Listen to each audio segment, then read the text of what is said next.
Sa bawat sundalong naglilingkod sa bayan, may isang ina na tahimik na nagmamasid. Hanggang sa isang araw, ang tahimik na paghihintay ay napalitan ng katahimikan ng pamamaalam. Kung matatandaan, may engkwentro sa sitio Salapay Occidental, Mindoro, kung saan isang sundalo ang nasawi at isang membro ng armadong grupong NPA ang nahuli. Ngunit sa likod ng mga pangyaring ito, may isang kwentong hindi nasusukat ng ulat, hindi nakikita sa mga larawan, at hindi naririnig sa gitna ng putukan. Ito ang kwento ng isang ina. Ito ang Truth Files.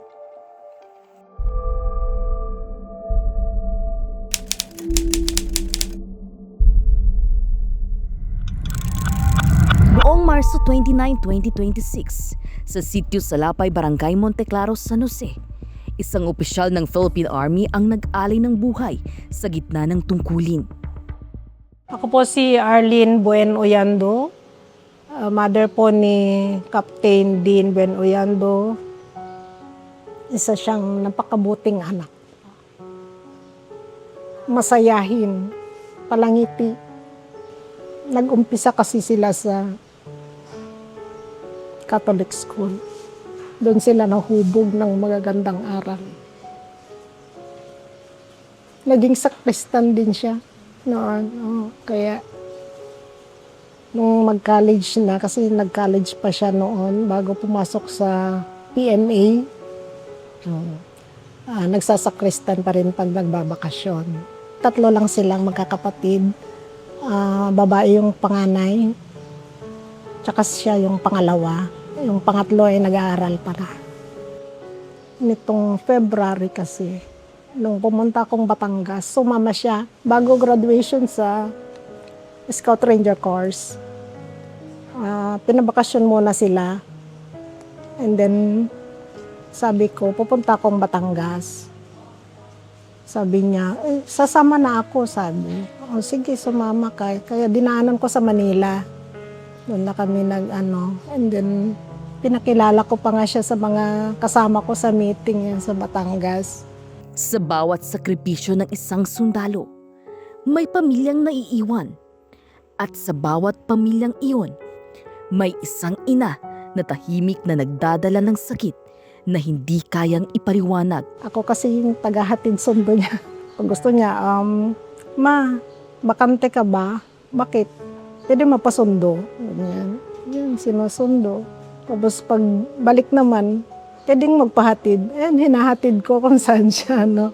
Kung pabalik na sa trabaho, nahatid. Bilang isang ina, paano mo haharapin ang isang umaga na ang balitang darating ay hindi pagbabalik, kundi pamamaalam? Ako yung natawagan ni Battalion Commander. Busy ako ng hapon na yun. Nagtatrabaho ako. Sunday yun eh. Ako yung natawagan ni Battalion Commander. Tapos, sabi niya, ako si Batcom ni Oyando, sabi niya. Tapos, may nasabi siyang casualty. Hindi na ako nakapagsalita.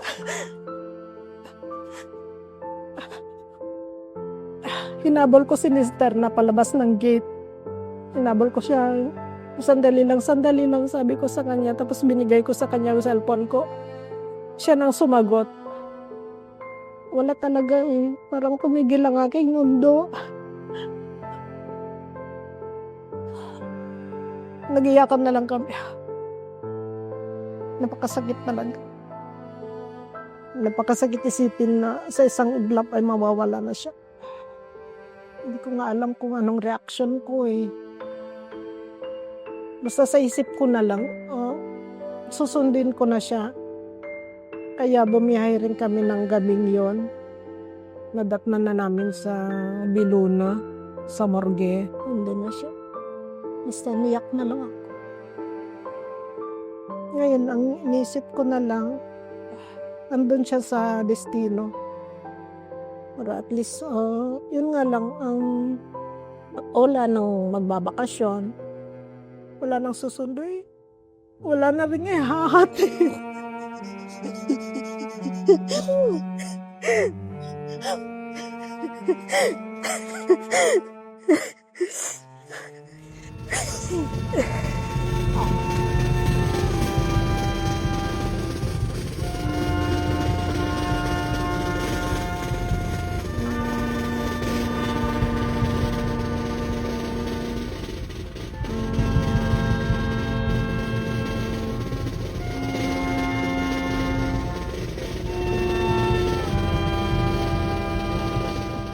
Sa gitna ng iba't ibang kwento at pananaw, may isang katotohanang nananatili.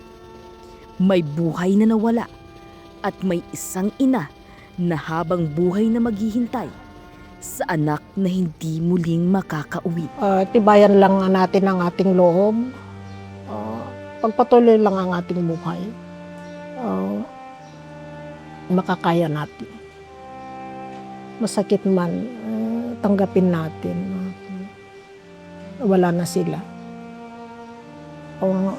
Maging proud na tayo na naging hero sila para sa ating bayan.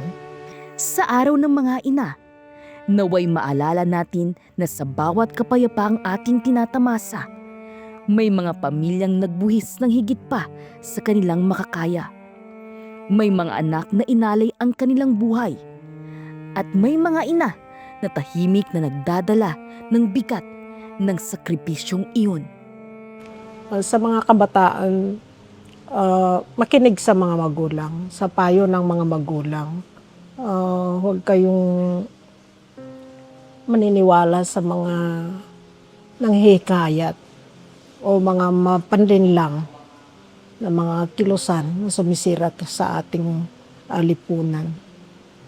Dapat tulungan ang pamilya para mapabuti ang kalagayan ng pamumuhay.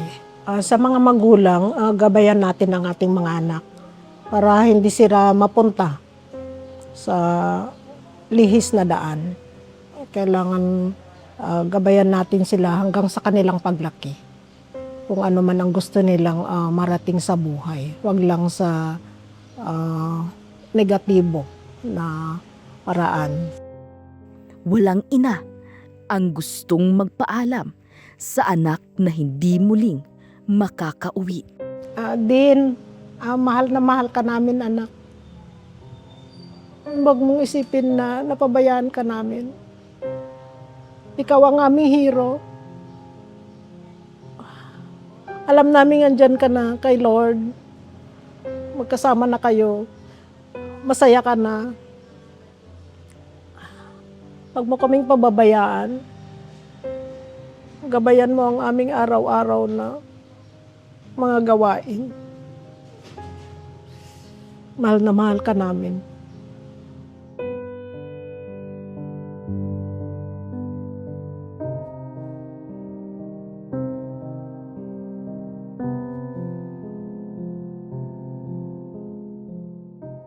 Sa Kalinaw News, binibigyang halaga ang konteksto, ang mga detalye at ang boses ng mga taong direktang naapektuhan. Ito ang Truth Files.